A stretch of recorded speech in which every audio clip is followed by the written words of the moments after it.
Hi, Steve here, part of the Tony and Steve Parker team from RE/MAX Real Pros. You know, Tony and I get a lot of questions about market activity, especially pricing. And I'll bet half are from homeowners who are either facing foreclosure or seriously concerned about it. They want to know, what options do I have? I'm going to explore short sale option versus foreclosure option and how they may apply to your situation. Unfortunately, there's been a lot of confusion in the media over which is better, short sale or foreclosure. To find the answer, let's take a look at both of these options. Let's establish 6 criteria for comparison. First, the ability to obtain a mortgage in the future. Second, the effect on credit score and credit history. Third, the possible effect of security clearances in a variety of industries. Fourth, a very important issue for homeowners today, current and future employment. Fifth, the deficiency judgment.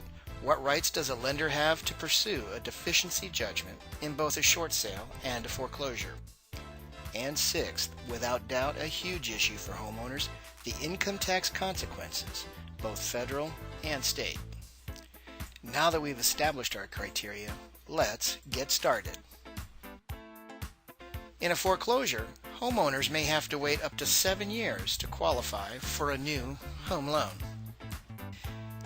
In a short sale, a homeowner will be able to qualify for a new home loan in as little as 2 years, as long as they meet loan criteria. Looks like this point goes to the short sale. Next, let's look at the effect on credit scores and credit history. This is one of the most widely debated topics surrounding short sales and foreclosure. Some have made the unfortunate argument that there is no difference in the effect on credit score whether homeowners short sale or allow the lender to foreclose. While no two credit profiles are exactly the same, the short sale will almost always have less of an effect on a credit score decline than in a foreclosure. In fact, the short sale can affect an individual's credit score by as little as 50 to 60 points, as all other credit installments are being made. Another benefit for credit and short sale is that if the short sale is reported as paid as agreed or paid as negotiated, it usually remains on a homeowner's record for 2 to 3 years. Foreclosure is reported in no uncertain terms on a credit report and remains in credit history for 7 years and is part of permanent public record. Looks like another point for short sale. Let's move on to the third point of comparison, security clearances. Many people don't understand that security clearances today are required in a variety of industries, not only the military. For example, high-level police, fire departments, government agencies and schools, software development corporations, certain areas of telecom, and much, much more require security clearances or security checks. While it may not be as common, there are significant numbers of homeowners whose employment involves some sort of security clearance or security check. Foreclosures almost always have a negative effect. On their own, short sales will rarely challenge most security clearances. Looks like another point for short sale. Let's move on to criteria number 4, the effect on current and future employment. This may be the single most important issue to many homeowners today. As more and more employers do background checks and review credit on new hires and do continuous credit checks on their employees, it's important to know that a foreclosure may have adverse effects on an important part of everyone's life, either getting a job or keeping a job. Short sales are not reported as an item on a credit report, and therefore, short sales on their own do not specifically challenge employment. The winner is obvious, another point for short sale. Let's move on to the 5th criteria, deficiency judgments. There may be nothing more stressful than losing a home, other than the prospect of a lender demanding payment for amounts owed for the rest of a homeowner's life, even after foreclosure.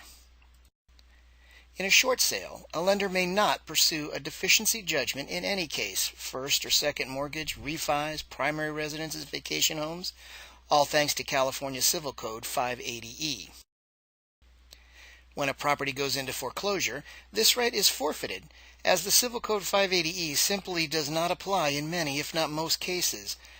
For example, you may not be protected from a deficiency judgment if you have refinanced your original loan on a second mortgage, on a home equity line of credit, or even on a private money loan, and the lender has the ability to pursue a deficiency judgment. This unique protection is a big point for short sale. Let's go on to our final criteria, the tax consequences of a homeowner's forgiveness of debt. This is a big one. Let's take a look. It starts with what's called forgiveness of debt. When a lender forecloses or grants a short sale, the difference between what you still owe on the mortgage and the home's current market value is the amount of debt that the lender is going to forgive. Here's how it works. We'll say your mortgage balance is $450,000 and its market value is about $350,000. The difference between these is $100,000. That $100,000 is the amount of debt forgiven by the lender. The question is it taxable income? Well, in a foreclosure, the answer is yes. No. Well, maybe. The truth is, it depends. It depends on a lot of things. In many cases, the IRS and most states are going to consider it as taxable income. But good news for Californians who short sale instead of going to foreclosure or accepting a deed in lieu of foreclosure. Thanks again to our old friend, 580E. Neither the IRS nor the California Tax Board may consider the debt forgiveness as taxable income, even if it is a second mortgage or a HELOC or a refinance money, period. Imagine the immense savings this could be in any tax bracket to any family. That's a huge point for short sale, and it looks like short sale is the shutout victor in the head-to-head battle of short sale versus foreclosure. Thank you for watching this short video on short sale versus foreclosure. As always, Tony and I hope this type of information is helpful. If we can assist in any way, just ask. We love doing it. Until next time.